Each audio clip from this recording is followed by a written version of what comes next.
हर business का कोई ना कोई रूप होता है, कोई ना कोई फॉर्म होता है।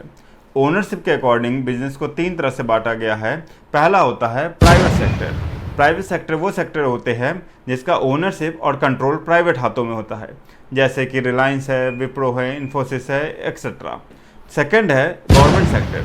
गवर्नमेंट सेक्टर वैसे सेक्टर होते हैं जिसका कंट्रोल और ओनरशिप गवर्नमेंट के अंडर होता है, जैसे सेल यानी कि steel authority of India, ONGC oil and natural gas corporation, LIC life insurance corporation, etcetera. और थर्ड है जॉइंट सेक्टर। जॉइंट सेक्टर वैसे सेक्टर है जिनका ओनरशिप और कंट्रोल प्राइवेट और गवर्नमेंट दोनों मिलकर करती है, जैसे मारुति उद्योग लिमिटेड, एक्सेट्रा।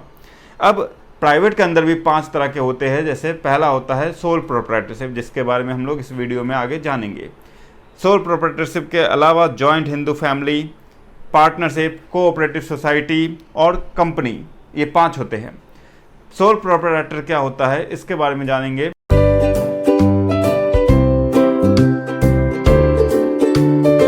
तो सोल का मतलब होता है वन और प्रोप्राइटर का मतलब होता है ओनर। सोल प्रोप्राइटरशिप यानी कि ऐसा बिजनेस जिसका सिर्फ एक ही ओनर हो, सिर्फ एक मालिक हो। जैसे हमारे आसपास की कई सारी दुकानें हैं, हमारे गलियों में आसपास जितने भी आप दुकान देखते होंगे तो उनमें से ज़्यादातर या लगभग हर एक दुकान सोल प्रोप्राइटरशिप के अंडर ही आता है। अब इनके क्या क्या फीचर्स होते हैं इसके बारे में भी गौर करते हैं। पहला होता है सिंगल ओनरशिप। जी हाँ, सोल प्रोप्राइटरशिप का मतलब होता है जिसका ओनर सिंगल एक आदमी हो, जिसका मालिक एक आदमी हो, एक ही आदमी उस बिज़नेस को चलाएगा। जैसे आप हर एक दुकान में देखेंगे हमेशा एक ही आदमी मालिक होता है और वही उस दुकान को चलाता है, कंट्रोल भी करता है। सेकंड पॉइंट है इंडिविजुअल रिस्क बेयरिंग, यानी कि अकेला जो आदमी बिजनेस चलाएगा वही उस बिजनेस का रिस्क लेगा। यानी कि बिजनेस में अगर लॉस होता है, कभी आग लग गई, चोरी हो गई या कुछ भी नुकसान हुआ बिजनेस का, तो वो अकेला एक ही आदमी भरेगा जो उस बिजनेस को चला रहा है। थर्ड है नो सेपरेट लीगल एंटाइटी, यानी कि बिजनेस का कोई सेपरेट लीगल एंटाइटी यानी कि अलग से कोई लीगल पहचान नहीं होता है। बिजनेस की पहचान उसके मालिक से ही होती है। और अक्सर आपने देखा होगा या हमेशा गौर करते होंगे कि आसपास की दुकानों के नाम मालिक के नाम से ही होता है, जैसे पवन की दुकान, नीरज की दुकान, संजय की दुकान, एक्सेट्रा। यानी कि दुकान का कोई अलग पहचान नहीं है, दुकान की पहचान अपने मालिक से ही होती है। उसके बाद है freedom of operation. Freedom of operation का मतलब कि मालिक को फ्रीडम है, जो मालिक है, जो बिज़नेस को चलाने वाला प्रोप्राइटर है, उनको फ्रीडम है कि वो बिज़नेस कैसे चलाए, कब दुकान खोले, कब दुकान बंद करे, किस दिन छुट्टी करे, किस दिन वो काम पर नहीं आए, किस टाइम वो लंच ब्रेक पे जाए, ये उनको फ्रीडम रहता है। क्योंकि अकेले वही दुकान चला रहे हैं तो सारा डिसीजन मेकिंग उन्हीं का होता है। वो अपने हिसाब से लंच ब्रेक कर सकते हैं, अपने हिसाब से वीकली ऑफ कर सकते हैं, अपने हिसाब से दुकान खोल सकते हैं, अपने हिसाब से दुकान बंद कर सकते हैं। उसके बाद एक होता है फीचर इसका अनलिमिटेड लाइबिलिटी, यानी कि जो ओनर है, मालिक है, उनके ऊपर अनलिमिटेड लाइबिलिटी होती है। क्योंकि अकेले ही उनको बिजनेस संभालना है, बिजनेस चलाना है, तो सारी जिम्मेदारी उन्हीं के ऊपर होगी। सारे कुछ लेना देना, पैसों का लेन देन, हिसाब किताब रखना, सामान बेचना, सामान खरीदना, आगे पेमेंट करना, पेमेंट लेना, ये और उसके बाद बाकी का देख रेख, साफ सफाई सब उन्हीं के ऊपर होता है। और अगर बिजनेस का लॉस हो गया बाई चांस तो उनको अपने जेब से पैसे भरने पड़ते हैं, क्योंकि उन्होंने ही सारा बिजनेस लगाया था, उन्होंने ही बिजनेस को स्टार्ट किया था अपने बल पर। तो जो भी लॉस होगा वो उनका होगा, लायबिलिटी सारी उनके ऊपर होगी और वो अनलिमिटेड होती है।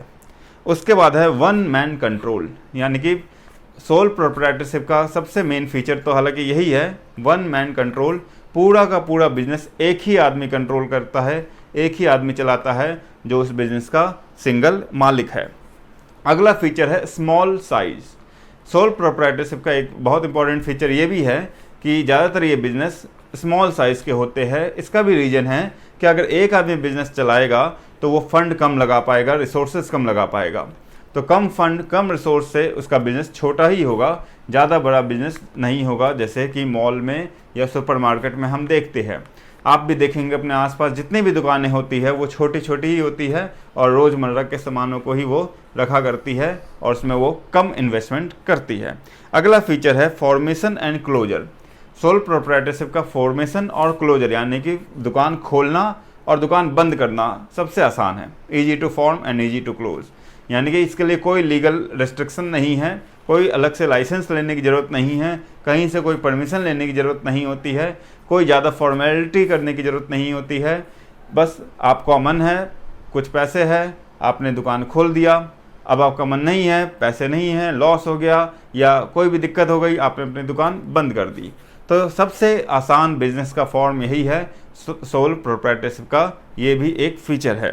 उसके बाद है लैक ऑफ कंटिन्यूटी, यानी कि ये बिजनेस कंटिन्यू नहीं चलता है। कंटिन्यू का मतलब हो गया कि अगर बाई चांस मालिक की डेथ हो जाती है या मालिक ल्यूनेंट हो जाता है, पागल हो जाता है या पैरालिसिस हो जाता है या कोई भी ऐसी दिक्कत होती है मालिक के साथ, तो शायद वो बिज़नेस आगे नहीं चल सके, क्योंकि मालिक ही चलाने वाला है। अब अगर उसका बेटा है या उसके आगे के लोग नहीं चलाना चाहेंगे तो वो बिज़नेस बंद हो जाएगा।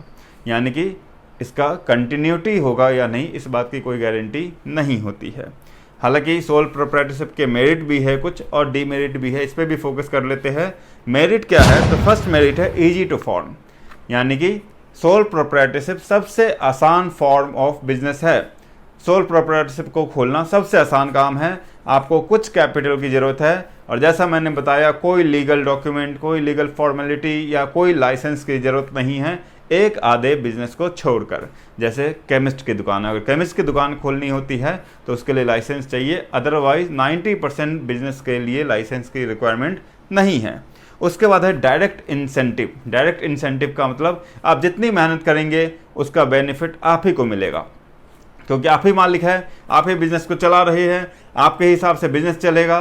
तो जितनी मेहनत आप करेंगे, अगर आप सुबह 5 बजे दुकान खोलते हैं और रात को 10 बजे बंद करते हैं तो उसका बेनिफिट आपको मिलेगा। अगर आप वीकडेज में भी दुकान खोलते हैं तो उसका बेनिफिट आपको मिलेगा।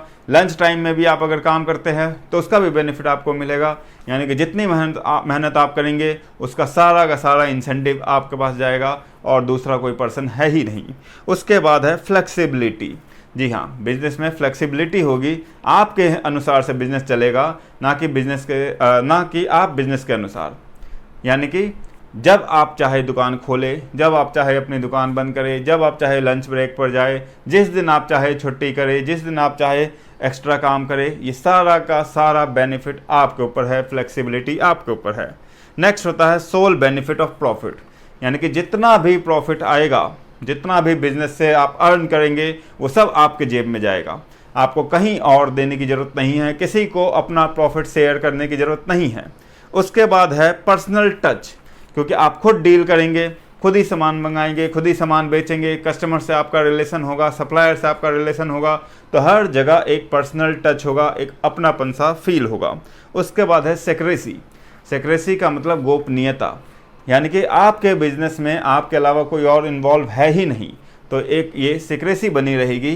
किसी को आपके बिजनेस का बारे में पता नहीं चल पाएगा कि आप अपना रॉ मटेरियल या सामान कहाँ से लाते हैं, किस रेट में लाते हैं, किस रेट में बेचते हैं, कितना प्रॉफिट कमाते हैं, आपकी अर्निंग क्या है, ये कोई भी नहीं जान पाएगा कि आपकी लिएबिलिटी कितनी है, आपका एसेट कितना है, आप कितना मुनाफा कमाए पूरे दिन भर में। ये सारी बात गोपनीय रहेगी, सीक्रेट रहेगी, क्योंकि आपको किसी से शेयर करने की रिक्वायरमेंट होगी ही नहीं। उसके बाद एक अगला मेरिट है इंडिपेंडेंट कंट्रोल। सारा कंट्रोल आपके हाथ में रहेगा, किसी के भी बारे में या किसी से भी आपको कुछ राय लेने की ज़रूरत नहीं होगी, किसी से चिंता करने की ज़रूरत नहीं होगी। आप अपना बिजनेस खुद चलाएंगे, खुद समझेंगे, खुद प्रॉफिट और लॉस को झेलेंगे और उसके बारे में सोचेंगे। ऐसे बिजनेस यानी कि सोल प्रोप्राइटरशिप सुटेबल होते हैं स्मॉल स्केल ऑपरेशन के लिए। अगर आपको छोटा सा ऑपरेशन के हिसाब से बिज़नेस खोलना है, छोटे लेवल पर बिज़नेस खोलना है, गली मोहल्ले में या रोड पे कहीं साइड में एक दुकान खोलनी है कम लागत लगाकर, तो इससे अच्छा ऑप्शन और कोई भी नहीं हो सकता है। और लास्ट मेरिट है सेंस ऑफ एकम्प्लिशमेंट, यानी कि आपको अपनापन फील होगा, एक अच्छा लगेगा कि ये सारी मेहनत करने के बाद आप प्रॉफिट कमा के जा रहे हैं। लेकिन सोल प्रोप्राइटरशिप का डीमेरिट भी है, नुकसान भी है, कुछ कमियां भी है, कुछ ड्रॉबैक भी है, इस पर भी गौर करते हैं। जैसे पहला है लिमिटेड रिसोर्सेस, यानी कि आप अकेले बिजनेस लगा रहे हैं, बिजनेस चला रहे हैं, तो आपके पास रिसोर्स की कमी हो सकती है, और लगभग ज़्यादातर लोगों के पास रिसोर्स की कमी यानी कि पैसों की कमी होती ही है। आप अकेले अगर बिजनेस खोलेंगे तो ज़्यादा से ज़्यादा 5 लाख, 10 लाख, 15 लाख या 20 लाख लगा पाएंगे, उससे ज़्यादा शायद नहीं भी लगा पाए। तो ये एक डीमेरिट है लिमिटेड रिसोर्स, यानी कि कोई भी ओनर होगा, सिंगल ओनर होगा, तो वो एक लिमिट तक ही पैसे लगा पाएगा, उसके बाद आगे पैसे वो नहीं लगा पाएगा। अगर उसको आगे पैसे लगाने हैं तो दूसरा फॉर्म ऑफ बिजनेस की तरफ उसको ध्यान देना होगा, उसके बारे में ऑप्शन ढूंढने होंगे।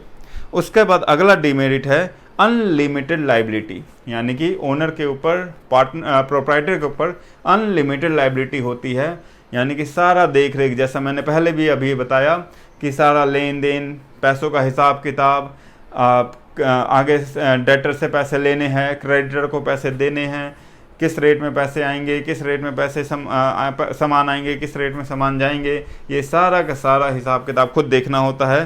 तो बहुत सारी लाइबिलिटी होती है। आप गौर करेंगे कि आसपास जितने भी दुकानदार होते हैं वो हमेशा बिजी ही रहते हैं, सुबह से रात तक हिसाब किताब करते ही रहते हैं, कुछ ना कुछ काम करते ही रहते हैं, उनके माइंड में एक हल्का सा टेंशन रहता है। उसके बाद अगला डीमेरिट है लिमिटेड मैनेजरियल स्किल, क्योंकि अकेला आप बिजनेस चला रहे हैं तो 90% जो इस तरीके से बिजनेस चलाने वाले होते हैं उनके अंदर मैनेजमेंट की स्किल नहीं होती है। वो कहीं से फॉर्मल एजुकेशन लेकर नहीं आए होते हैं, कोई MBA की डिग्री या BBA की डिग्री नहीं होती है, वो बस अपना पैसे लगाकर बिजनेस खोल लेते हैं। तो बिजनेस को मैनेजमेंट करने का स्किल उनके अंदर नहीं होता है, और अगर होता भी है तो वो लिमिटेड होता है, कहीं और का स्किल या किसी और के स्किल का वो हेल्प नहीं ले पाते हैं। और उसके बाद है लिमिटेड स्कोप फॉर एक्सपेंशन, यानी कि आपके पास बिजनेस को एक्सपेंड करने का स्कोप बहुत कम है, क्योंकि आप अकेले ही हो। अकेले इंसान ज़्यादा काम नहीं कर सकता, एक लिमिट तक ही काम कर सकता है। तो आपको अकेले ही अगर बिजनेस चला रहे हो तो एक्सपेंड करने का ज़्यादा स्कोप नहीं है, क्योंकि पैसों की भी कमी होती है, टाइम की भी कमी होती है, मैनेजरियल स्किल भी नहीं होता है, और संभालने की भी प्रॉब्लम होती है। बिजनेस को सही से अकेला इंसान संभाल भी नहीं पाता है अगर वो लंबे बड़े स्केल का हो जाए तो। और लास्ट है लिमिटेड लाइफ ऑफ बिजनेस, यानी कि बिजनेस का लाइफ लिमिटेड होता है। जैसा मैंने अभी बताया था कि जब तक मालिक ज़िंदा है या जब तक मालिक चाह रहा है तब तक ही वो बिज़नेस को चला पाएगा। उनके मरने के बाद या कुछ ऐसी दुर्घटना होने के बाद हो सकता है कि उनके बच्चे या उनके आगे चाहने वाले उस बिज़नेस को नहीं चलाना चाहे, तो वो बिज़नेस बंद हो जाएगा, वहीं पर उसमें ताला लग जाएगा।